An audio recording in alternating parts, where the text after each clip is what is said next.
তাহলে আমরা যারা জ্ঞানী মানুষ দাবি করি, আমাদের শিক্ষা কি? জালেমদের এত বড় শিকড় যদি আল্লাহ কেটে ফেলতে পারে, একেবারে সমূলে উপড়িয়ে ফেলতে পারে।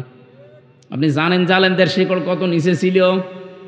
ইউনিয়নের দারোয়ান থেকে শুরু করে সংসদ পর্যন্ত প্রত্যেক জায়গায় জালেমদের লোক সব সেট করা ছিল। আমি নিজে তো দেখেছি রিমান্ডে ওদের কি শক্ত মজবুত চেন, একেবারে টপ টু বটন সব জায়গায়। অথচ আল্লাহ পুরান শিকল একেবারে সবগুলো কেটে দিয়েছেন, ওদের বাড়ি ঘরের অস্তিত্ব পর্যন্ত এখন আল্লাহ রাখেন নাই। যদি আয়াতটা নাজিল হয়েছে লূত নবী আলাইহিস সালামের উম্মতকে উদ্দেশ্য করে, অথচ 2024-এর 5 আগস্টের বিকাল 5টার সময় মনে হচ্ছে আবার আরেকবার নাজিল হয়েছে। তাহলে আমাদের এখানে শিক্ষা নেওয়া দরকার, এই জালেমদের এত বড় শিকড় যদি আল্লাহ কেটে ফেলতে পারে, আগামীতে যারা আসবেন চেয়ারে বসবেন, তারা যদি জালেম হয়, তাদের বাড়ি ঘরও কিন্তু 5 বছর পরে শ্মশান হয়ে যাবে। আশা করছি শিক্ষা নেবেন, নাকি এ পর্যন্ত শেষ? বলেন। এই জন্য ওরা যে চেষ্টা চালাচ্ছে সব মাঠে মারা যাচ্ছে, একটাও সফল হচ্ছে না।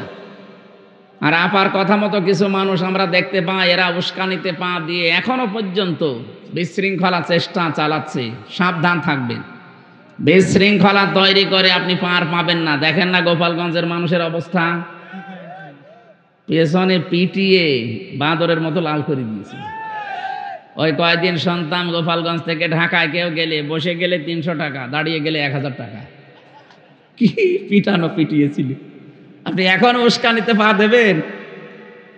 যারা এগুলো করেন তারা যদি একবার 4 দেওয়ালের মাঝে চলে আসেন না, বাপ বলারও সময় পাবেন না। এই যে বিশ্বজিৎকে যারা উস্কানিতে পা দিয়ে হত্যা করেছিলেন, ওই শাওন আমার সাথে ছিল, 3 বছর জেলে ছিল।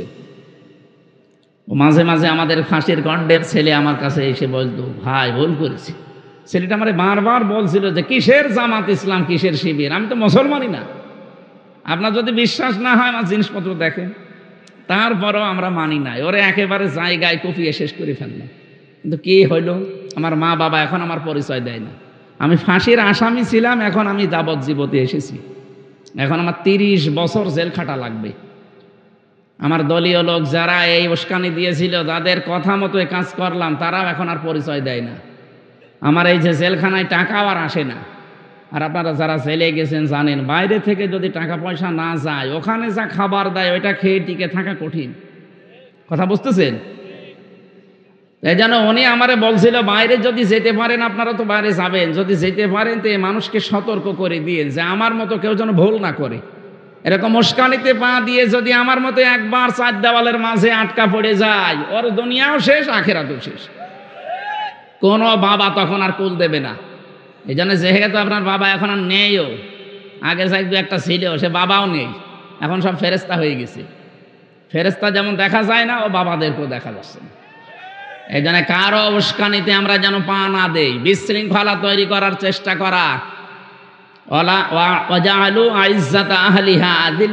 আল্লাহ বলেন 2 নম্বরে জালেমদের কাজ হবে, তারা সম্মানিত মানুষদের অসম্মান করবে। আপনি বলেনই 15.5 বছরে এদেশের সম্মানিত মানুষ যারা সবচাইতে বেশি অপমান হয়েছে, তারা অনেকে দেশে পর্যন্ত থাকতে পারে না। এই যে ডক্টর মোজাম্মেল হক, এক কথা বলছে না কেন?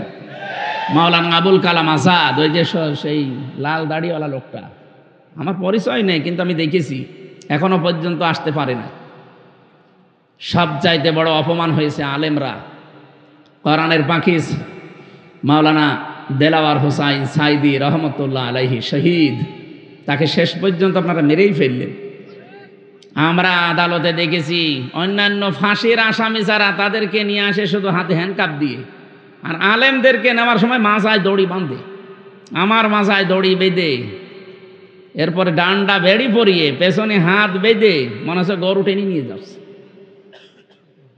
এই জালেমরা ওই আদালত চত্বরে টিপ্পনি কাটতো যে ঠিক হচ্ছে।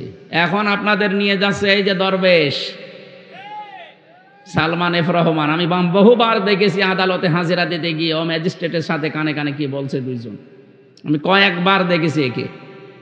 কি এখন আপনাকে ওই ম্যাজিস্ট্রেটই তো শাস্তি দিচ্ছে, পোড়াটা আল্লাহ উল্টিয়ে দিয়েছে। এখন আপনারা বলতেন যে কেমন লাগে দেখেন হুজুর, কেমন লাগে দেখেন। আমরাও এখন বলি দেখেন কেমন লাগে। এই যে গমচোর একটা ছিল, গমচোর টাক, তারে 4 তলায় নিয়ে গেছে, 2 তলায় তোলার কথা ছিল, 4 তলায় নিয়ে গেছে। এই জন্য পুলিশকে গরম দিচ্ছে, হ্যাঁ এত ইতরামি করো আমার সাথে। আরে ভাই কেবল শুরু, আপনি 2 তলায় বলে 4 তলায় নিচ্ছে, তাই আপনি গরম দেন। আর আমারে আপনি 10 তলায় তুলেছিলেন হাঁটিয়ে, তাও বিনা কারণে। আপনার তো তাও নামে গমচোরের মামলা আছে, আমার নামে তো কিছুই ছিল না। জোর করে মামলা দিয়ে আপনি আটক করে তারপরও 10 তলায় তুলতেন, নামাতেন। যা করেছেন 15.5 বছরে, এর 100 ভাগের 1 ভাগও এখনো হয়নি। এই জন্য জালেম যারা, তাদের কর্মসূচি 4টা, এই 2টা এই আয়াতের ভেতরে আল্লাহ দিয়েছেন, আর 2টা আছে সূরা বাকারার ভেতরে। আমরা এটা উদ্দেশ্য না, আমার উদ্দেশ্য সামনে যদি কোনো মানুষ আমাদের এই দেশের চেয়ার পায়, তারা যেন এইরকম কাজগুলো না করে। আর আমরা যেহেতু এসেছি কোরআনে কারিমের অনুষ্ঠানে, এটা দল মত নির্বিশেষে সবার জন্যে। সবার জন্যে না? বলেন বলেন। যারা সবাই এখানে এসেছি, কোরআন যেভাবে শোনা লাগে আপনারা ওই 2টা শর্ত মানবেন। 1 নম্বরে ফাস্তামিউ লাহু ওয়া আনসিতু, শোনা লাগবে মনোযোগ সহকারে, আর চুপ থাকা লাগবে। লাআল্লাকুম তুরহামুন, তাহলে এখানে আল্লাহর রহমত নাজিল হবে ইনশাআল্লাহ। আর আমরা যারা বলতে আসি, আমাদেরকে আল্লাহ কিছু দায়িত্ব দিয়েছেন। আল্লাহ রাব্বুল আলামিন বলেন, ওয়ানজালনা ইলাইকায যিকরা লিতুবাজ্জিনা লিন-নাসি মা নুযিলা ইলাইহিম ওয়া লাআল্লাহুম ইয়াতাফাক্কারুন। সূরা নাহলের 44 নম্বর আয়াতের শেষের দিকে আছে, রাব্বুল আলামিন বলেন, এই কিতাব আমি আপনার প্রতি নাজিল করলাম এই কারণে, এটা আপনি মানুষদেরকে ব্যাখ্যা বিশ্লেষণ করে শোনাবেন। কোন মানুষ? এদিকে আছেন আপনারা? এই যে লিতুবাজ্জিনা লিন-নাস, লাম শব্দটা 13টা অর্থে আসে, তার ভেতরে একটা অর্থ পাবেন জীবিত মানুষদের জন্য লাম ব্যবহার করা হয়। তার মানে কোরআন শোনানো লাগবে জীবিত মানুষদের। অথচ 15.5 বছর কি অবস্থা গেছে বলেন, জীবিত মানুষদের কোরআন শোনানো বড় কঠিন হয়ে গিয়েছিল। যারা কোরআনের অনুষ্ঠানে জীবিত মানুষদের আয়োজন করতো, আমরা শোনাতে আসতাম, এটা বাধা দিত। অথচ ওই লোকটা আমি দেখেছি, ওর বাবা মরে গেলে আমারে ডাকতো যে কোরআন পড়ে দেন। আপনার বাবা তো মরে গেছে, এখন কোরআন পড়ে করবো কি? জীবিত যতদিন ছিল তখন ওকে বোঝালে কাজ হতো। কথা বলেন না কেন? এই জন্য এই সিস্টেমও পাল্টাতে হবে। আমাদের এই দেশে এটা আছে, মরে গেলে মানুষ আশপাশে কোরআন পড়ে। আরে ভাই, ওর জীবন যদি কোরআনের ওপরে না চলে, মরে গেলে পড়লে ওর শাস্তি আরো বাড়বে। বলেন। এই জন্য যতদিন জীবিত আছে ততদিন তাকে শোনানো মানানো, এটা আমাদের জন্য দরকার। আল্লাহ আমাদের যেন তৌফিক দেন, বলেন আমিন। যারা এসেছি খুশি হয়ে বলেন আলহামদুলিল্লাহ। দরুদ আর সালাম পড়ছি নবী মুহাম্মদুর রাসূলুল্লাহ সাল্লাল্লাহু আলাইহি ওয়াসাল্লামের প্রতি। বিশ্ব নবী জানিয়েছেন, এটা যেহেতু মাদ্রাসার মাহফিল, এই জন্য হাদিসটা আমি একটু বলছি। মান করাল কোরআনা, যে ব্যক্তি কোরআন পড়ে। আমার আগে স্যার যে কথাগুলো বলেছিলেন ওইটাই আমি একটু ট্রান্স দিচ্ছি। কোরআন পড়া বলতে কি বুঝি আমরা? 4টা শর্ত যদি আপনি মানতে পারেন, তাহলে আপনার কোরআন পড়া হয়েছে। মান করাল কোরআনা, যে ব্যক্তি কোরআন পড়ে। এই শব্দের ব্যাখ্যা পেয়েছি আমি সূরা বাকারার 121 নম্বর আয়াতের ভেতরে। আল্লাহ রাব্বুল আলামিন বলেন, আল্লাযীনা আতাইনাহুমুল কিতাবা ইয়াতলুনাহু হাক্কা তিলাওয়াতি উলাইকা ইউমিনুনা বিহি। যাদেরকে আমি কিতাব দিয়েছি তারা এই কিতাবকে হক আদায় করে তেলাওয়াত করে। তাফসিরে ফি জিলালিল কোরআন সাইয়্যিদ কুতুব রাহমাতুল্লাহ আলাইহি এর ব্যাখ্যায় দিয়েছেন 4টা বিষয়। যদি কেউ 4টা বিষয় সামনে রেখে পড়তে পারে, সে যেন কোরআন হক আদায় করে পড়ে, আর সেই কোরআনে বিশ্বাসী। এখানে যারা আমরা আছি দেখেন তো আমাদের হয় কিনা। 1 নম্বরে পড়া লাগবে শুদ্ধ করে, আর এই জন্যই মাদ্রাসা। কি কথা বলেন না কেন? মাদ্রাসাটা দিয়েছেই তো কোরআন শুদ্ধ করে পড়ার জন্যে। তার মানে 1 নম্বর শর্ত এখান থেকে পাওয়া যাচ্ছে। 2 নম্বরে শর্ত হচ্ছে শুধু শুদ্ধ করে পড়লে হবে না, এটা বুঝতে হবে। আর এইটা সিস্টেমও এখানে আছে। এখানে নেই এটা? হ্যাঁ, কতগুলো মিডিয়ামে পড়াচ্ছে। শুধু আপনি কোরআন এক ভাষায় না কয়েক ভাষায় বুঝতে পারবেন। 3 নাম্বারে শুধু বুঝলেই হবে না, এটা মানতে হবে। আর এই ট্রেনিংও এখান থেকেই দেওয়া হয়। শুধু মানলেই হবে না, 4 নাম্বারে এটা মানুষ যেন মানে, সেই পরিবেশ তৈরি করে দিতে হবে। এই জন্য হাদিসের দ্বিতীয় শব্দটা মান ক্বারাআল কোরআনা ফাস্তাযহারাহু, যে ব্যক্তি কোরআন পড়ে আর কোরআনকে এজহার করার চেষ্টা চালায়।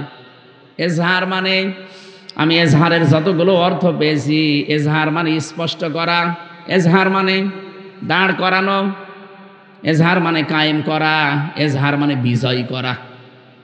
এখান থেকে আমার মনে হয় যত সিস্টেম বের হয় তাদেরকে এই শিক্ষায় দেওয়া হয় যে কোরআনকে পরিবার, সমাজ আর রাষ্ট্রে দাঁড় করাতে হবে। কথা বলেন না কেন? আপনি যতদিন কোরআন পড়বেন শুদ্ধ করে, এই বাংলাদেশে অন্তত আপনার শত্রু আপনি পাবেন না। যতদিন বুঝবেন কোনো শত্রু আপনার নেই, আপনি দেখবেন নেই, যতদিন আপনি নিজে কম বেশি মানবেন আপনার শত্রু পাবেন না।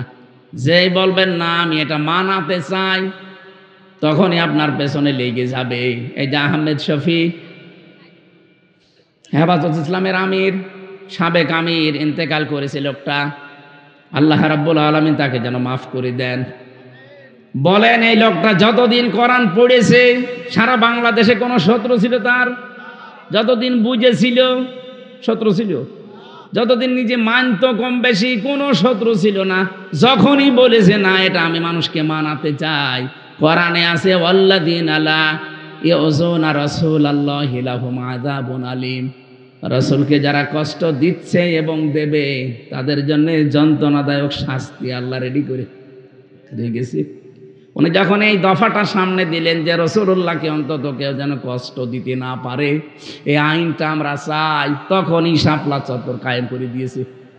শুধু এতটুকুই না, তার নাম পর্যন্ত জালেমরা পাল্টিয়ে দিয়েছে। তার নাম দিয়েছে তেতুল হুজুর।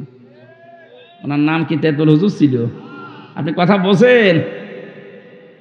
আল্লামা সাইদি রহমতুল্লাহ আলাইহি ওনাকে জেলখানায় এই 13টা বছরে জালেমরা বহুবার অফার দিয়েছিল যে আপনি কোরআন শুদ্ধ করে পড়েন। আপনি বোঝেন, আপনি দরকার হয় নিজে রাজনৈতিক একটা দল আলাদা করে অথবা একটা দরবার আলাদা খুলে আপনি মুরিদ বানান, যা লাগে আমরা আছি। কিন্তু কোরআন মানুষ মানে মানুক, না মানে না মানুক, ওইটাই আপনার যাবার দরকার নেই। উনি মানেননি, এই জন্য শেষ পর্যন্ত মেরে ফেলেছে। তাহলে এখান থেকে বুঝলাম কি, কোরআন শুধু পড়লেই হচ্ছে না, এটাকে এজহার করার চেষ্টা চালাতে হবে। পৃথিবীতে নবী রাসূলদেরকে আল্লাহ পাঠানোর যে উদ্দেশ্য, বিশেষ করে আমাদের নবীকে, ওয়াল্লাযী আরসালা রাসূলাহু বিল হুদা ওয়া দীনিল হক লিইয়ুযহিরাহু আলাদ-দীনি কুল্লি ওয়া কাফা বিল্লাহি শাহীদা। এরকম 3 জায়গায় আল্লাহ একই আয়াত দিয়ে জানাতে চেয়েছেন তিনি সে আল্লাহ যিনি তার রাসূলকে সত্য দিন বিধান এই দুনিয়ায় দিয়ে পাঠিয়েছেন। একটাই উদ্দেশ্য, লিইয়ুযহিরাহু আলাদ-দীনি কুল্লি, তিনি যেন এজহার করে। এই যে এজহার শব্দের ব্যাখ্যায় আমি ইবনে ফি জিলালিল কোরআনে পেয়েছি, মুফাসসির লিখেছেন এখানে এজহার মানে আল্লাহ বিজয়ী করে দেখাতে চায়। যেহেতু আল্লাহ নিজে চাচ্ছেন তিনি বিজয়ী করতে, ওরা যতই চাচ্ছে না এটা আমরা বিজয়ী হতে দেব না, আল্লাহর সিদ্ধান্তের বাইরে আপনি পারবেন। ইউরিদুনা আইয়ুতফিউ নূরাল্লাহি বিআফওয়াহিহিম ওয়া ইয়াবাল্লাহু ইল্লা আইয়ুতিম্মা নূরাহু ওয়ালাউ কারিহাল কাফিরুন। ওরা চায় মুখের ফু দিয়ে আল্লাহর এই বাণীকে লিভিয়ে দেবে। আল্লাহ বলেন না, আমার একটা সিদ্ধান্ত আছে, আমি আল্লাহ আমার এই নূরকে পরিপূর্ণতায় রূপ দেবই। বলেন তো এই সিদ্ধান্ত নিচ্ছে কে? আরো জোরে বলেন। এই জন্য আমাদের কোনো চিন্তা নেই, আমরা এই কোরআনের মালিকও না। কি কোরআনের মালিক আমরা? এমনকি জমিনেরও মালিক না, আমরা তো খাদেম। কি আমরা এই কোরআনের খাদেম না? আমরা চেষ্টা করে যাচ্ছি এই কোরআনে কারিমকে তার জায়গা মতো পৌঁছিয়ে দেওয়ার চেষ্টা করতে করতে জীবনের শেষ দিন পর্যন্ত চালাবো। হলে ভালো, না হলে আমাদের কোনো লস নেই, কারণ আমাদের জন্য নির্ধারিত বেতন আছে। আরো আসতে বলেন। এই জমিনটা যদি আজকের মাহফিলের যিনি সভাপতি হাফিজুর রহমান, উনি যদি বলে জমিনটা আমার, 5 জন মানুষকে আমি নিলাম কামলা হিসাবে, আপনারা আমার এই জমিতে ধান লাগাবেন বিকাল 5টা পর্যন্ত, এরপর আপনাদের বেতন দিয়ে দেব। বিকাল 5টা পর্যন্ত আমরা লাগাতে আছি, মাত্র আর 10 মিনিট বাকি আছে বিকাল 5টা বাজতে। হঠাৎ দেখি 4-5 জন মস্তান এসে বলছে ধান তুলে ফেলা লাগবে। কি আমরা যারা এখানে অন্তত খাদেমের দায়িত্বে আছি, লেবার আছি, কামলা আছি, এই কাজ আমরা করতে দেব? কথা বলেন না কেন? ওরা যদি তুলতেও চায় বলবো না ভাই আর 5-10 মিনিট আছে, 10 মিনিট পরে মালিক আমাদের বেতন দিয়ে দেবে, এরপরে আপনারা তুলবেন, দরকার আপনাদের সাথে আমরাও তুলব। কারণ এই জমিনও আমাদের না, এই ধানও আমাদের না। কথা বলেন ঠিক কিনা? কিন্তু বিকাল 5টা আগে আমরা তুলতে দেব না। আপনি যত বড় মস্তান হন, যদি বেশি ঝামেলা করেন, দরকারে হাতাহাতি হবে, মারামারি হবে, দরকারে মেরে ফেলা লাগে মেরে ফেলবো। এই কথা বলছে না কেন? কারণ আমার বেতন না হলে আমি বাড়ি যাব কি নিয়ে? ওরা সব ভোকা ফাঁকা আছে বাড়িতে, ওদেরকে খাবার দিয়ে যে বেতন লাগবে, এটা যেমন সহজে বুঝেছেন, আল্লাহর কসম এই জমিনের মালিক আল্লাহ, আমরা শুধু খাদেম, আমরা কামলা। চেষ্টা চালিয়ে যাচ্ছি এটাকে তার জায়গা মতো পৌঁছিয়ে দেওয়ার জন্য বিভিন্ন কায়দায়। যদি হয় ভালো, বিকাল 5টা মানে জীবনের শেষ দিন, জীবনের শেষ দিন পর্যন্ত চেষ্টা চালাবো। এর আগে যদি কেউ এটা কায়েমে বাধা দেয়, এটা পড়ায় বাধা দেয়, এটা বোঝায় বাধা দেয়, তাহলে হয়তো হাতাহাতি হবে, তার সাথে কথা কাটাকাটি হবে, মারামারি হবে, দরকার মেরে ফেলতে হলে মেরেও ফেলবো। এরপরেও আমার বেতন লাগবে। বেতন পাবো কয়টায়? 5টায়। বলেন বলেন। কারণ বেতন না পেলে আমার বিশাল জীবন সামনে পড়ে আছে, এই জীবন আমি পাড়ি দেব কি করে? আমার বেতনই যদি না হয়, বাড়িতে যেমন যেতে পারবো না, বেতন না পেলে আমার জীবনও চলবে না। কথা বলেন ঠিক কিনা? এখন এর পরেও যদি মস্তানরা তুলে ফেলে ধান, ও ঝিনাইদা বাঁশি ভালো করে শোনেন, এরপরেও যদি মস্তানরা বলে না এই যে অস্ত্র দেখছেন এক্ষুনি তুলে ফেলা লাগবে, তুলে ফেলতেছে, আমরা আর পারলাম না বাধা দিয়ে। এখন যিনি মালিক হাফিজুর রহমান, উনি যদি দেখে যে মস্তানরা 10 মিনিট আগে সব তুলে ফেলেছে, ওনার জমিন, ওনার ধান, আমাদের চাইতে ওনার একটু কষ্ট বেশি লাগার কথা না? এই কথা বলেন না কেন?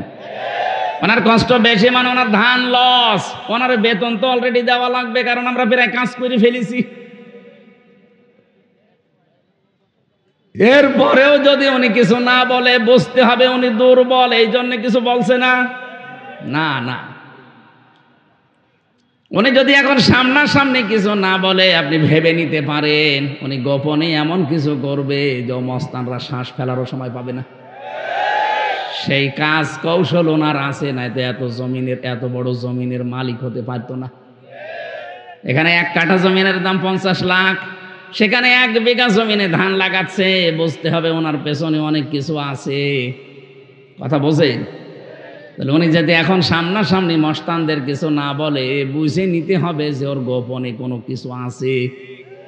এই জমিনে 54 বছর আবু বকর সিদ্দিকের মতো মানুষেরা চেষ্টা চালিয়ে যাচ্ছে জমিনে কামলা হিসাবে, কোরআনের খাদেম হিসাবে এটা এজহার করার জন্যে।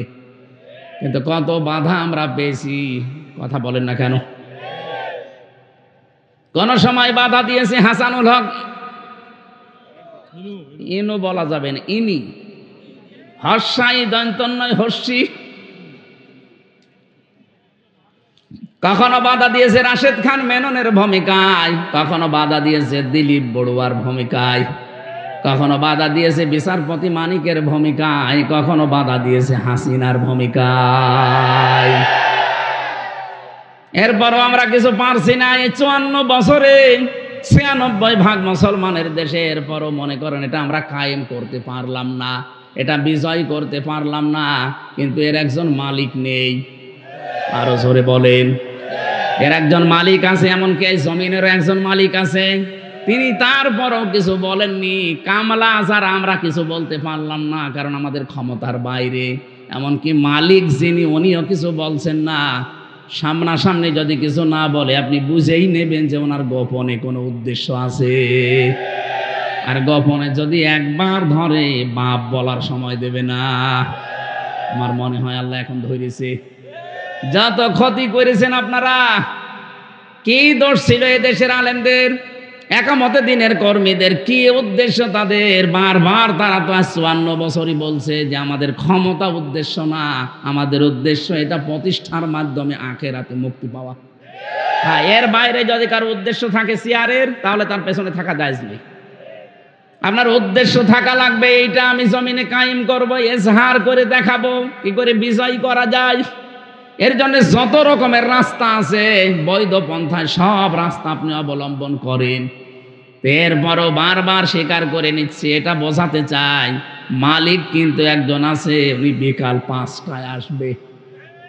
বিকাল 5টায় আসবে, এসে যদি দেখে ধান সব তুলে ফেলেছে মাস্তানরা, এত বাধা দিয়েছে কামলারা, কামলাদেরকেও মারধর করেছে। এখন সারা দেশে আমরা দেখতে পাচ্ছি অনেকেই কামলাদেরকে ধরে ধরে মারছে। শৈলকোপায় আজকে মেরেছে, কুষ্টিয়াতে মিরপুরে মেরেছে। কি উদ্দেশ্য আপনি মারেন বলেন তো? আপনার উদ্দেশ্য অন্যটা, কামলাদের উদ্দেশ্য তো কামলারা জানে যে জমির মালিকও সে না, এ ধানের মালিকও সে না, সে শুধু বেতন পাওয়ার ধান্দায় আছে। এ কথা বলেন না কেন? সে শুধু বেতনের ধান্দায় আছে, বেতন পেলে তার আর কিছু লাগবে না।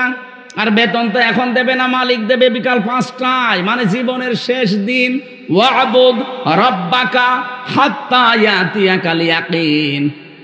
সূরা হিজরের 99 নম্বর আয়াতে আল্লাহ জানিয়েছেন ইবাদত করবে রবের ওই দিন পর্যন্ত যতদিন ইয়াকিন না আসে। এখানে ইয়াকিন মানে মরণ, তার মানে মরণ, আর মরণের আগ পর্যন্ত আমাদেরকে এর সাথে এজহার করার জন্য থাকা লাগবে।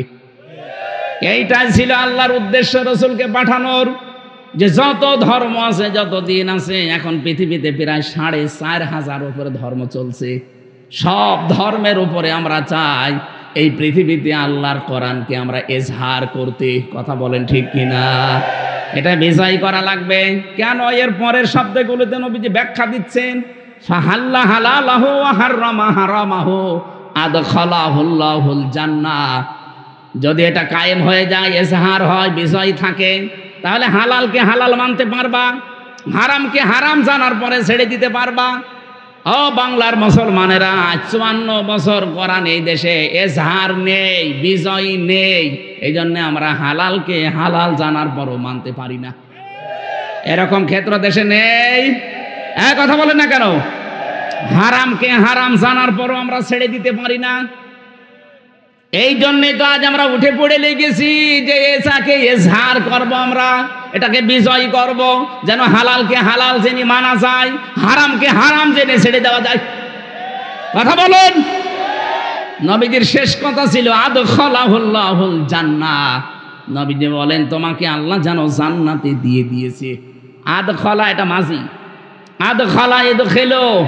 আল্লাহ কেন নবীজি এই কথা দিলেন যে তোকে আল্লাহ জান্নাত দিয়ে দিয়েছে? আরে ভাই, আমি তো এখনো মরি নাই, জান্নাতে গেলাম কি করে? তার মানে কোরআনে কারিম যদি ওই 4টা শর্ত মেনে, আমরা এদেশে, উনি তো হাত তুলতে বলছিলেন, স্যার যাই বলেছে কারা কোরআন শিখতে চান, পড়তে চান, সবাই হাত তুললেন। তাহলে এই 4টা শর্ত মেনে আপনাকে কোরআন পড়া লাগবে। আর কোরআনকে বিজয় করার জন্য সর্বাত্মক চেষ্টা চালাবেন জীবনের শেষ দিন পর্যন্ত। তাহলে হালালকে হালাল জেনে আপনি মরতে পারবেন, হারামকে হারাম জেনে ছেড়ে দিতে পারবেন। তখন আপনি মনে করবেন এই দেশটায় যেন মিনি জান্নাত হয়ে গেছে। আমিরে জামাত ডক্টর শফিকুর রহমান হাফিজাহুল্লাহ ঘোষণা অলরেডি দিয়েছেন, এদেশে যদি কোরআনের এই বিধান আমরা কায়েম করতে পারি, প্রথম দিন এই দেশ থেকে চাঁদাবাজি আমরা ঝাঁটিয়ে বিদায় করব। উনি আন্দাজে বলেন নাই, এই হাদিসের বাস্তব ব্যাখ্যাটা উনি বলেছেন।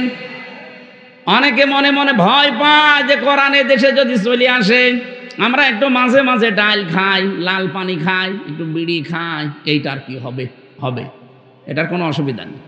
আপনি ডাল খেতে পারবেন, লাল পানিও খেতে পারবেন, বিড়িও খেতে পারবেন। কিন্তু এখন এই যে মসজিদ 4 তলা দেখলাম, এই মসজিদে যদি কেউ এশার নামাজ পড়তে গিয়ে মসজিদের ভেতরে যাবার পরে যদি ওর নেশা লাগে যে বাবা খাবে, না নেশা লাগতে পারে, অথবা আপনার বিড়ি খেতে ইচ্ছা হচ্ছে, বলেন তো আপনার চার দেওয়ালের মাঝে খেতে পারবেন? বলেন। খেতে যদি চান ওখান থেকে বের হয়ে বাইরে খাওয়া লাগবে, কারণ মসজিদের পরিবেশে ডাল খাওয়া নিষেধ। ডাল খাওয়া যাবে? কেউ মেনে নেবে? মসজিদের পরিবেশটা যেহেতু এটা সত্যি, যদি 56,000 বর্গ মাইলে কোরআনের মাত্র 500টা আইন আছে, এগুলো যদি কায়েম হয়ে যায় পুরা বাংলাদেশ হয়ে যাবে এরকম মসজিদ। তখন আপনার ওই ডাল খাওয়া, বাবা খাওয়া, আকিস বিড়ি খাওয়া মনে আসবে না। খেতে চাইলেও আপনি খেতে পারবেন না, পুরা পরিবেশটাই হয়ে যাবে একটা জান্নাতের পরিবেশ। জোরে বলেন সুবহানাল্লাহ। তখন আপনি ভাবতে পারেন যে আমি যেন একটা জান্নাতে আছি। ওয়াশাফাআহু ফি আশারাতিন মিন আহলি বাইতিহি কুল্লুহুম ক্বাদ ওয়াজাবাত লাহুন নার। এটা যে হাফেজরা পাগড়ি নিল, এরা যদি সত্যি কোরআনে কারিম বুকে ধারণ করে, আর একে যদি হালাল যা আছে হালালগুলো মেনে নিয়ে হারামগুলোকে ছেড়ে দিতে পারে, ওই পরিবেশ কায়েম করে কিয়ামতের দিন 10 জন মানুষকে সুপারিশ করে সে জান্নাতে নিয়ে যেতে পারবে। আল্লাহ পাক আমাদেরকে হাদিসের এই ফাস্তাযহারাহু, কোরআনকে বিজয় করার মন মানসিকতা যেন সবার ভেতরে তৈরি করে দেন। বলেন আমিন। আমরা এই কোরআন থেকে মাত্র একটা আয়াত পড়েছি, 6,236টা আয়াত আছে, এটা বিশুদ্ধ। 6,666টি আয়াত আছে, এটা প্রসিদ্ধ। দুইটাই ঠিক আছে। আমরা মাত্র একটা পড়েছি, সূরা বাকারার 124 নম্বর আয়াত। যদিও এটা জাতির পিতা হযরত ইব্রাহিম আলাইহিস সালাম সম্পর্কে, কিন্তু এটা আমরা যেহেতু ইব্রাহিম নবীর সন্তান, আমরা তার সন্তান না? কথা বলেন না কেন? আমাদের নাম রেখেছেন আমাদের বাবা ইব্রাহিম। আমাদের নাম যে মুসলিম, এ নাম দিয়েছে কে? মিল্লাতা বিকুম ইব্রাহিম হুয়া সাম্মাকুমুল মুসলিমিন। আল্লাহ পাক বলেন তোমাদের জাতির পিতা ইব্রাহিম আমি আল্লাহ জানিয়ে দিলাম, আর তিনি তোমাদের নাম মুসলিম রেখেছেন। এখানে হুয়ার ফাইল দুইটা, তাফসিরে ইবনে কাসিরের ভেতরে দুইজনের নাম আছে। হুয়ার ফাইল হয় আল্লাহ, নয় আমাদের জাতির পিতা যিনি ইব্রাহিম। এখান থেকে শিক্ষা পাওয়া যায়, এই মুফাসসির লিখেছেন বাবা হিসাবে হযরত ইব্রাহিম যেহেতু আমাদের নাম তিনি লিখে দিয়েছেন, এখানে যত বাবা আছেন তাদেরও কিন্তু সন্তানের ওপরে কিছু দায়িত্ব, প্রধান দায়িত্ব 4টা, আর সব মিলিয়ে 11টা। এই দায়িত্বগুলো যদি আপনি বাবা, মা, বড় ভাই, গার্জিয়ান দাবি করেন, এই দায়িত্বগুলো পালন করা লাগবে। বিশেষ করে বাবা আর মা। 1 নম্বরে তার নাম রাখা লাগবে, অর্থবোধক নাম। এখানে কত বাবা আছেন এমন আধুনিক নাম রাখতেছে, এ নাম রেখেছে ডেঞ্জার। ডেঞ্জার মানে কি? ভয়ঙ্কর। ও বড় যত হয় তত ভয়ঙ্কর হয়। এজন্য নাম এমন অর্থবোধক নামবেন, কিয়ামতের দিন যেন আল্লাহ অন্য কিছু যদি নাও পায়, নামের দিকে তাকিয়ে যেন আল্লাহ মাফ করে দেন। হাদিসটা যদিও দুর্বল সনদের দিক থেকে, আমি শিক্ষার জন্য বলছি। কিয়ামতের দিন হাসরের ওই ময়দানে আল্লাহ ডাক দেবেন নাকি মরিয়ম বলে, হাজার হাজার মরিয়ম মহিলা দাঁড়িয়ে যাবে। রব্বুল আলামিন বলেন না, আমি তো এত মরিয়ম চাইনি, আমি ঈসা নবীর মা মরিয়ম আলাইহিস সালামকে চেয়েছি। মরিয়ম নামের মেয়েরা বলবে, রব্বুল আলামিন তুমি তো বলো না যে ঈসা নবীর মা মরিয়ম কোথায়? দুনিয়াতে তোমার আদেশ তো মানি নাই, আজকে যখন ডাক দিয়েছো মনে করলাম যে আমাকেই ডাকতেছো, এই জন্য হাজির হয়ে গেছি। আল্লাহ রাব্বুল আলামিন বলেন আজকের এই ময়দানে ঈসা নবীর মা মরিয়মের সাথে যত মরিয়ম লাব্বাইক বলেছো, যাও তোমাদেরকেও মাফ করে দিলাম। আমি আবার বলছি, সনদটা দুর্বল, তারপরে উদ্বুদ্ধ করার জন্য বললাম। বলেন তো, নামও কিয়ামতের ময়দানে কাছে আসবে, এই জন্য সন্তানের নাম আপনি এমন অর্থবোধক রাখবেন। সেজন্য কুষ্টিয়ায় সেদিন আমি একটা নাম দেখলাম বড় বাজারে, দোকানে সাইনবোর্ডের উপরে লিখে রেখেছে মেহাদ স্টোর। না, ওনারে বললাম যে ভাই কি এটা? বলছে আমার ছেলের নাম। মেহাদ মানে জানেন আপনি? না, কোরআন শরীফে আমি পেয়েছি বিসাল মেহাদ। আরে ভাই, মেহাদ মানে জাহান্নামের নিকৃষ্ট স্থান। তা ও নাম কালকেই পাল্টাবো। তো কোরআন শরীফে আছে বলে আপনি একেবারে মেহাদ রেখে দিলেন। তো কাজ জীবান রাখে না অনেকে, সাইদি সাহেব বলতো খিনজির রাখে, কোরআন শরীফে আছে না, অর্থবোধক নাম রাখা লাগবে, কারণ নামের প্রভাব মানুষের জীবনে প্রায় অর্ধেক। রবীন্দ্রনাথ ঠাকুরের একটা কবিতা পড়েননি যে এক গাদা সম্পদ থাকার চাইতে একটা অর্থবোধক নাম থাকা অনেক উত্তম। এই জন্য আমি আশা করব আপনারা নাম এমন রাখবেন পরবর্তীতে যেন এই নামের একটা প্রভাব তার জীবনের ভেতরে পাওয়া যায়। নামের প্রভাব আমি পেয়েছি। রিমান্ডে আমার সবচাইতে বেশি অত্যাচার করেছিল যে অফিসারটা, ওর নাম হচ্ছে আসাদুজ্জামান। আসাদ, আসাদ মানে কি? সিংহের মতো আসতো, চোখ আমার বেঁধে নিত আগে। এরপরে ঘরের ভেতরে মাটির নিচে নিয়ে ওই যে সমস্ত জিনিস দিয়ে নখ তোলে ওইগুলো নিয়ে এসে চোখ খুলে বলতে, দেখেন আমরা এগুলো দিয়ে পা হাতের নখ তুলি, এই যে ভোরও তুলে ফেলি। পায়ের নিচে একাধারে 10 মিনিট পিটায়, লোহার মোগর আছে ওইটা দিয়ে পায়ের নিচে একাধারে যদি আপনাকে আধা ঘন্টা পেটানো যায়, আপনি অন্ধকার দেখবেন চোখে, আর দেখতে পারবেন না, কারণ ওদের ট্রেনিং দেওয়া আছে তো কোন কোন জায়গায় মারলে কি কি বলে। এই লোকটার নামের প্রভাব পেতাম, খারাপ প্রভাব, ভালো প্রভাব পাইনি। আসাদ মানে যেহেতু সিংহ, ওই ইসলামী মাইন্ডের মানুষ পেলেই নাকি ও সিংহের মতো গর্জন দিয়ে উঠত যে আজকে আমার রূপ দেখাবো। আমরা এমন এমন নাম রাখবো পরবর্তীতে এই নামগুলো যেন ইসলামের কাজে লাগে। আসাদটা যদি অন্তত ইসলামের কাজে লাগাতে পারতো, আমার মনে হয় ওর দ্বারা অনেক উপকার হতো, কারণ পুরাটা চালাতো ওই বিভাগটা সে। এরকম 1628টা চেয়ার ছিল বাংলাদেশে। এই 1628টা চেয়ারে যারা ছিল তারা যদি হযরত ওমরের মতো মানুষ তৈরি হতো, হযরতে আলীর মতো মানুষ তৈরি হতো, এই বাংলাদেশটা সত্যি একটা মিনি জান্নাত বানিয়ে ফেলতে পারতাম আমরা। আমরা সেই স্বপ্নই দেখি সামনে যে এই 1628টা চেয়ারে এমন মানুষকে আমরা বসাতে চাই যে মানুষগুলো সত্যি এখানে বসে হযরত ওমরের মতো দায়িত্ব পালন করবে। এ দেশটা দাঁড়িয়ে যাবে ইনশাল্লাহ, কোনো অসুবিধা নেই। জালেমরা যা করেছে এটা কিছু সময় লাগবে, কারণ এই যে যাবার সময় আল্লাহর ওলি 14টা ব্রিফকেস নিয়ে গেছে, সব ছাই ভরা আর মাটি ভরা ছিল। পাইলটকে শুধু বলেছিল ব্রিফকেসগুলো উঠেছে, বলছে হ্যাঁ চলো, আর কারোর সাথে কথা বলেন। আপনি যদি একটু কাকুকেও বলতেন যে কাওয়া চলে গেলাম, তাও বললেন না। আমার নাম্বারও জোগাড় করে বলতে পারতেন না যে হামজা 3 বছর জেল খাটালাম, কিছু মনে করো না, চলে গেলাম, দোয়া করু, তাও বলেনি। আপনি চলে গেলেন এইভাবে, এই দেশে কি দিয়ে গেলেন? বিশাল বিশাল বোঝা দিয়ে গেলেন। এই যে 780 জন মানুষ এখন হাসপাতালে বিভিন্ন অঙ্গ প্রত্যঙ্গ হারিয়েছে, এরা তার পরিবারের জন্য, সমাজের জন্য বোঝা না? এ কথা বলছেন না কেন? অথচ বিশ্বনবী যেদিন নবুয়ত পান, ওই দিন বাড়িতে আসার পরে বলেছিলেন জাম্মিলুনি ইয়া খাদিজা, আমাকে ঢেকে দাও, আমি ভয় পেয়েছি। হযরতে খাদিজা ওই দিন 5টা কথা বলেছিলেন। কাল্লা, কখনো না, মা ইউখজিকাল্লাহু আবাদান, আপনাকে আল্লাহ অপমান অপদস্থ করতে পারে না। ইন্নাকা লা তাসিলুর রাহিমা, আপনি তো রক্তের সম্পর্ক ঠিক রাখেন। এই হাদিস থেকে প্রমাণ হয় যারা আত্মীয়তার সম্পর্ক ঠিক রাখে তাদের মনের ভেতর থেকে আল্লাহ যত রকমের ভয় আছে সব দূর করে দেয়। আর আমরা যত রকমের সম্পর্ক সবগুলো কাট করি। আত্মীয়তার সম্পর্ক বলেন, রক্তের সম্পর্ক বলেন, আরো বাকি যে সম্পর্ক আছে সবগুলো আর আমরা কাটছাট করি। এই জন্য যত ভয় আমাদের ভেতরে আল্লাহ ঢুকিয়ে দেয়। এক কথা বলছে না কেন?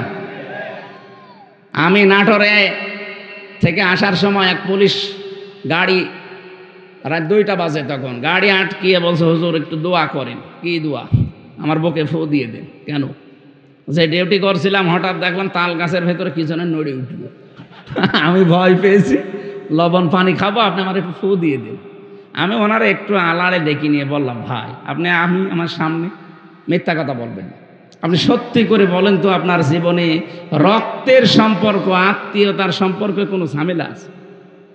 ও সত্যি কথাই বলছে। বলছে হ্যাঁ, আমার ভাইয়ের সাথে আমার কথা হয় না, জমি জায়গা নিয়ে একটু ঝামেলা আছে, এই জন্যে আমার ভাই বড়টার সাথে আমি কথা বলি না। এই তো রক্তের সম্পর্ক যারা দুনিয়ায় ঠিক রাখে না তাদের ভেতরে আল্লাহ একটা ভয় ঢুকিয়ে দেয়।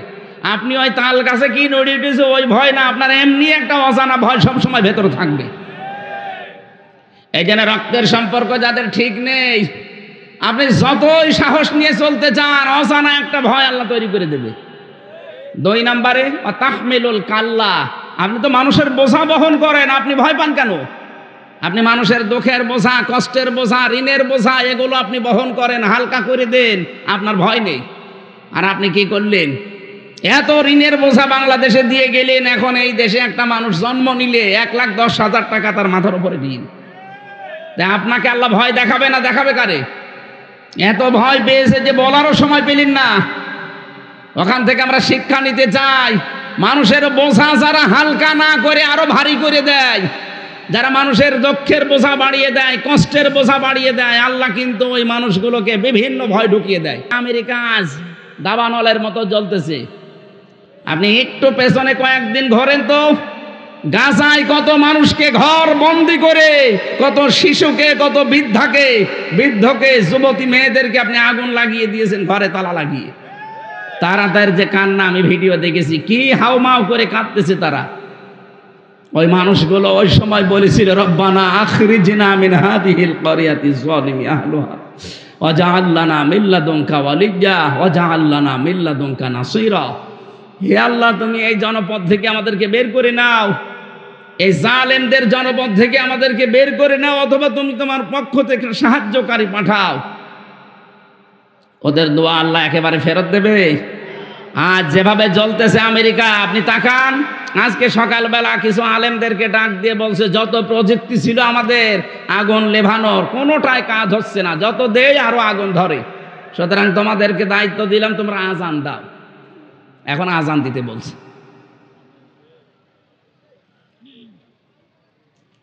এই জন্য কত রকমের ভয় আল্লাহ এখন ঢুকিয়ে দিয়েছে ওদের ভেতরে। আপনি চিন্তা করেন তো, আমেরিকা বাংলাদেশের চাইতে 59 ডবল। এই দেশটা 59টা জোড়া দিলে যত বড় হবে, ওই দেশ একাই অত বড়। কি দাবানল দাও দাও করে জ্বলছে, মনে হচ্ছে যে কোনো নাটক সিনেমার শুটিং চলছে, অথবা একটা বাস্তব। ওইটা যারা মানুষের বোঝা হালকা না করে আরো ভারী করে দেন, আপনি বিশ্বাস করবেন আপনার ভেতরে অজানা ভয় আল্লাহ ঢুকিয়ে দেবে। এই 15.5 বছরে বহু বোঝা আপনি মানুষকে দিয়েছেন, বিনা কারণে একটা মানুষের মিথ্যা মামলা দিয়ে, মিথ্যা সাক্ষী দিয়ে তার পরিবারটা আপনি নষ্ট করে দিয়েছেন। আপনাকে আল্লাহ এখন ভয় দেখাবে না? কত রকমের ভয় আপনাকে আল্লাহ ঢোকাবে আপনি জানেন? কিচ্ছু জানে না। একটা মানুষ ঘরে ঘুমিয়ে আছে, ঘুম থেকে উঠে দেখছে থানা হাজতে। কি গো, তুই গাছ কেটেছিস? কখন? স্বপ্নে। এইটা কি বানিয়ে বললাম না, এরকম হয়েছে?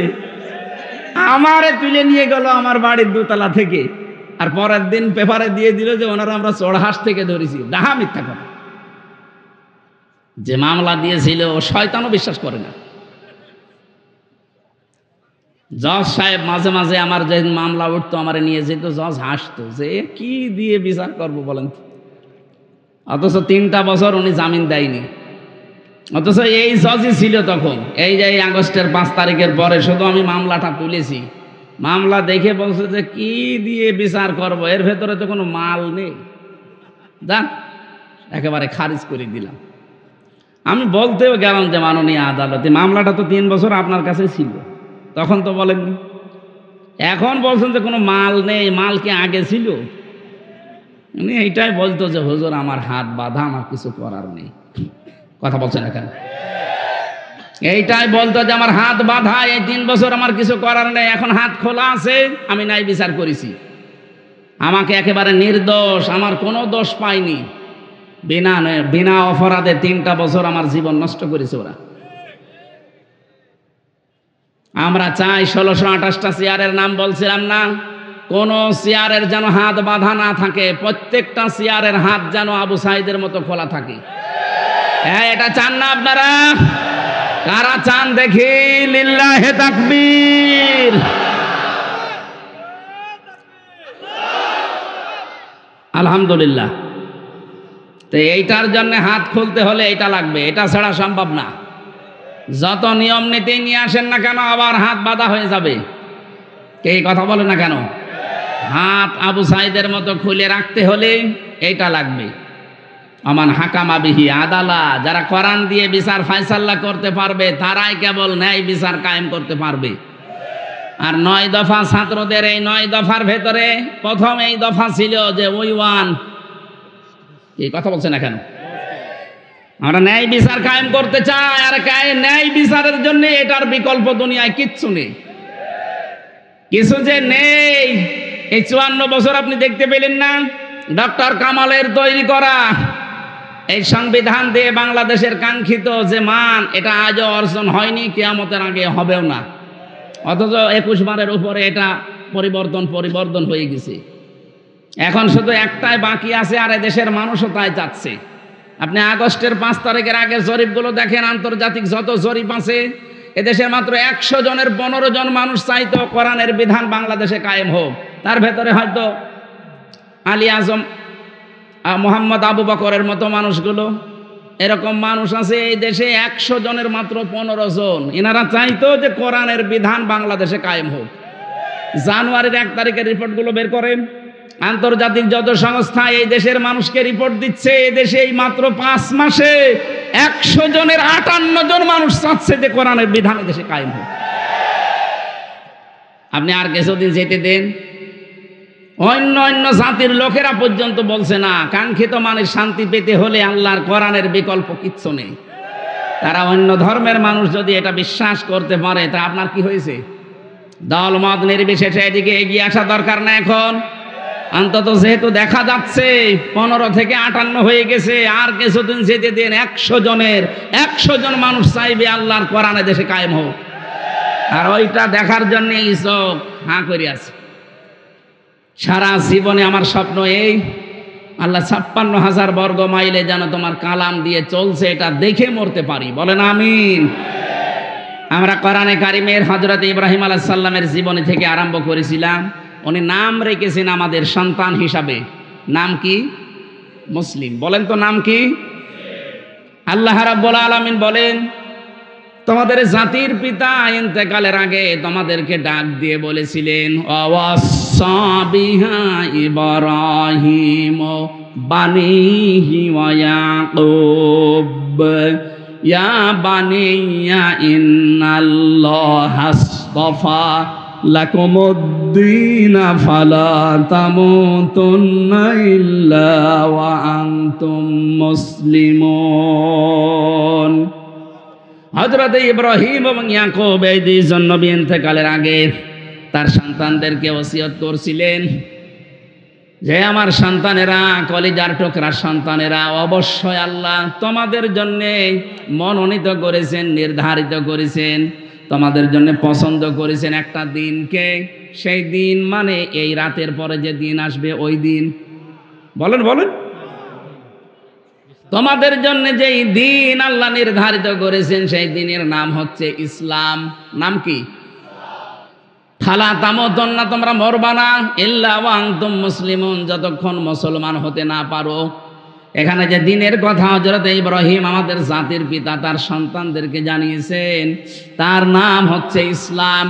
ইন্নাদ-দীনা ইনদাল্লাহিল ইসলাম, আল্লাহর কাছে মনোনীত একটাই জীবন ব্যবস্থা, ধর্ম, তার নাম কি? ওয়া ইয়াবতাগি গায়রাল ইসলাম দীনান ফালা ইউকবালা মিন। দুনিয়াতে ইসলাম বাদ দিয়ে যে নিয়ম আপনি মানেন না কেন, কখনো আল্লাহকে রাজি করতে পারবেন না। ফালা ইউকবালা মিন, জীবনও আপনার কোনো কিছু আল্লাহর দরবারে কবুল হচ্ছে না, হবে না। ইকবালার আগে লান এসেছে, মজারের আগে লান আসলে অর্থ দাঁড়ায় বাংলা যে জীবনেও হবে না। এই জন্য ইসলাম বাদ দিয়ে যারা নাম রাখেন তাদের নাম নয়। ইসলাম বাদ দিয়ে কেউ যদি বিয়ে শাদী করেন ওটা বিয়ে নয়।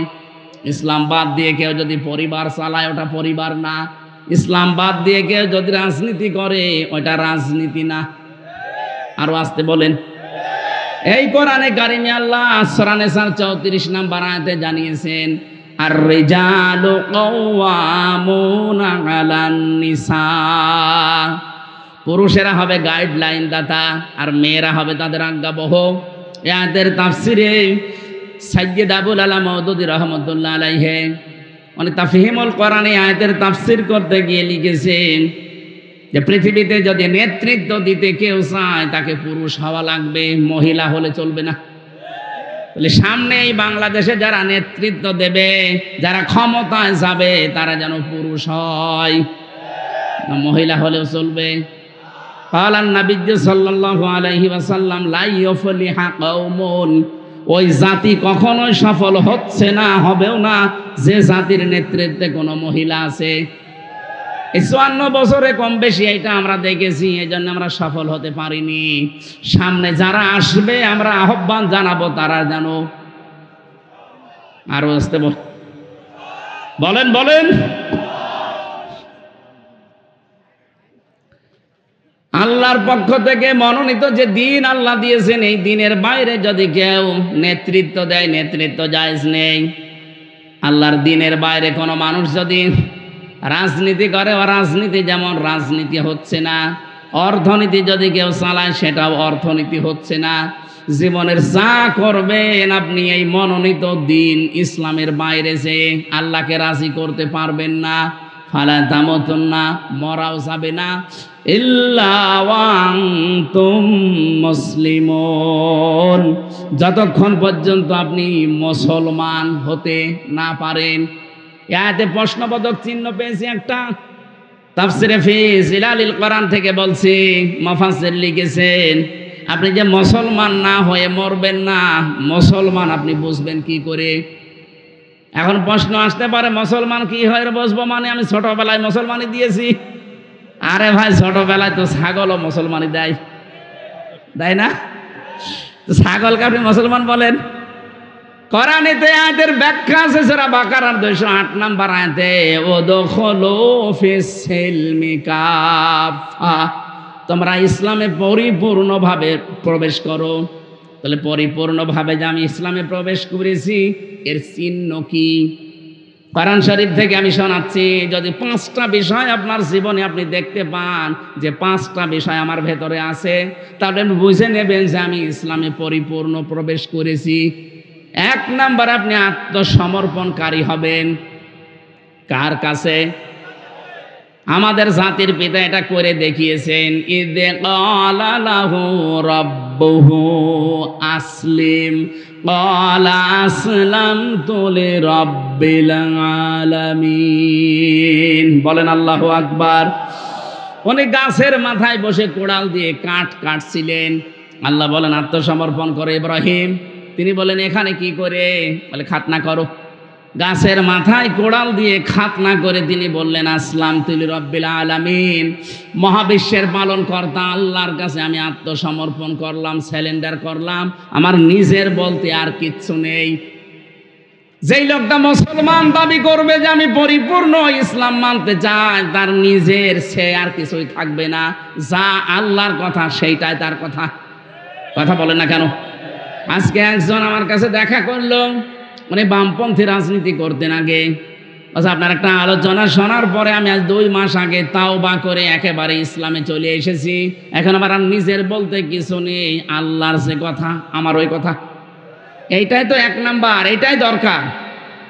আপনাকে 1ম নাম্বারে আল্লাহ বলতে বলেছেন, এই জন্যে কুল ইন্না সলাতি ওয়া নুসুকি ওয়া মাহইয়ায়া ওয়া মামাতি লিল্লাহি রাব্বিল আলামিন। হে নবী, আপনি বলেন যে আমার নামাজ, আমার কোরবানি, আমার বেঁচে থাকা, আমার মরে যাওয়া সব আমি আল্লাহর জন্য দিয়ে দিলাম।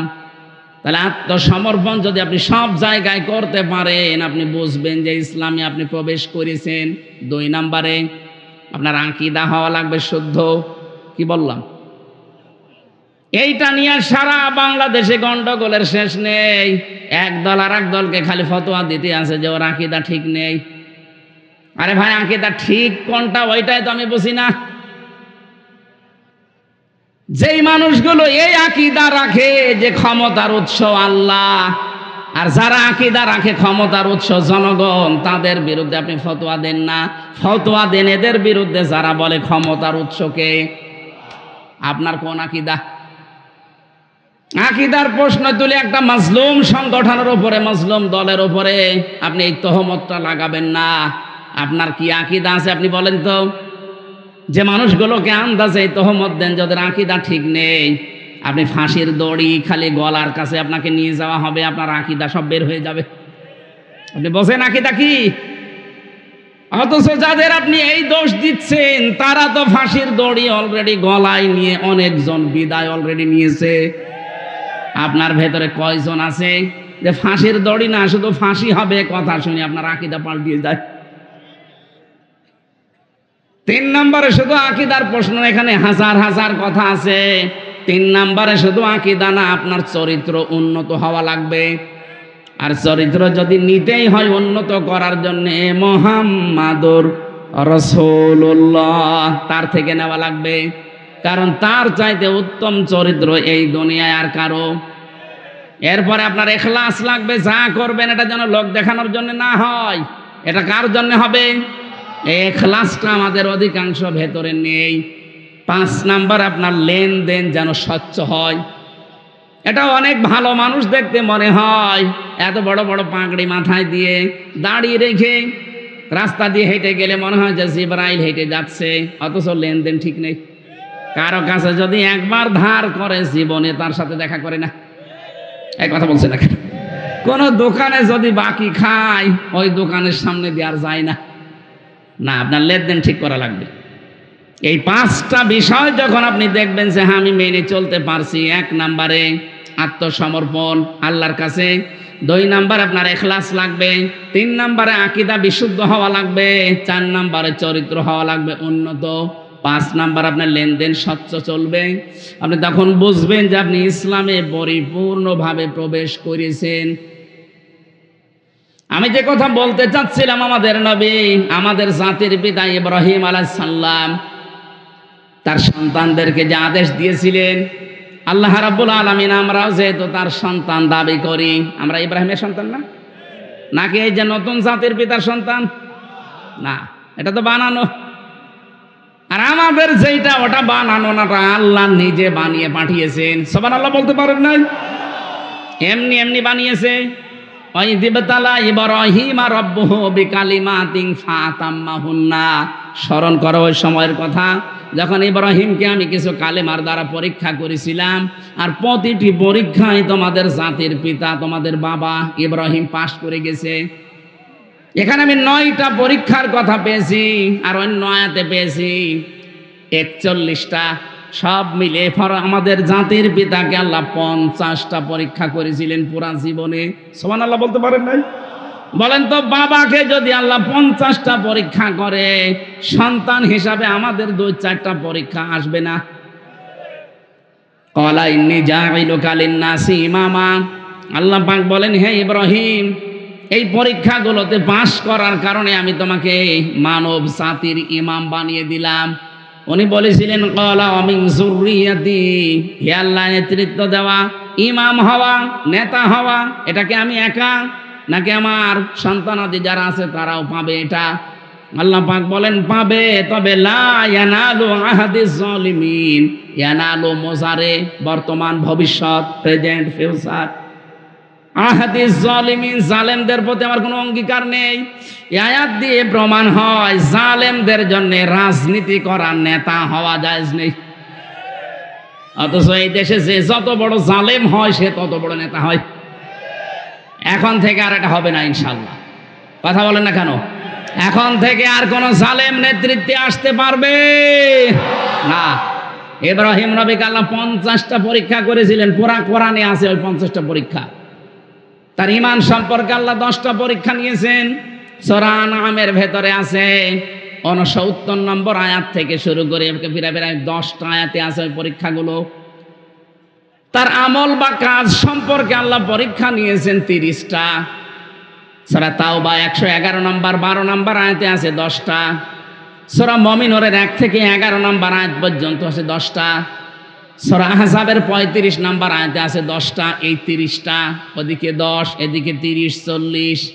আর তার নিজের স্বভাব, এই স্বভাব নিজের শরীর এবং মাথা থেকে শুরু করে পা পর্যন্ত এর ভেতরে নিয়েছেন পরীক্ষা 10টা। এই সব মিলে আমি পুরা কোরআনের হাদিসের ভেতরে পরীক্ষা ওনার জীবনে পেয়েছি 50টা। আল্লাহ পাক 50টা পরীক্ষা নিয়ে তিনি একটাতেও ফেল করেননি, প্রত্যেকটাই পাশ করে গেছেন। আমরা তার সন্তান হিসাবে এরকম পরীক্ষাগুলো যদি সামনে আসে আমরাও পাশ করার চেষ্টা চালাবো ইনশাআল্লাহ। আমি আর আগাতে পারছি না, কালকের মাহফিলটা অনেক দূরে, চট্টগ্রাম। দিনের বেলা তো এই জন্য এখনই যাওয়া লাগবে, 12টা বেজে যাচ্ছে। আগামীতে আসলে আমি আরো ব্যাখ্যা করে কথা বলবো ইনশাআল্লাহ। আল্লাহুম্মা আমিন। লা ইলাহা ইল্লা আনতা সুবহানাকা ইন্নী কুনতু মিনাজ জালিমিন। আল্লাহুম্মা ইগফিরলি ওয়ারহামনি ওয়াহদিনি ওয়া'ফিনি ওয়ারযুকনি ইয়া রাব্বাল আলামিন। আল্লাহ তাআলা কোরআনে কারীম শোনার জন্য আমরা যারা চাতক পাখির মতো বসেছিলাম, আমরা যেভাবে আরম্ভ করেছিলাম, এখনো কয়েক ঘন্টা আমরা কথা বললে কেউ চলে যেত না, কিন্তু চারিদিক থেকে তাকিয়ে আমি শেষ করে দিয়েছি। যতটুকু বুঝলাম আমাদের জীবনে তুমি আমল করার তৌফিক দাও।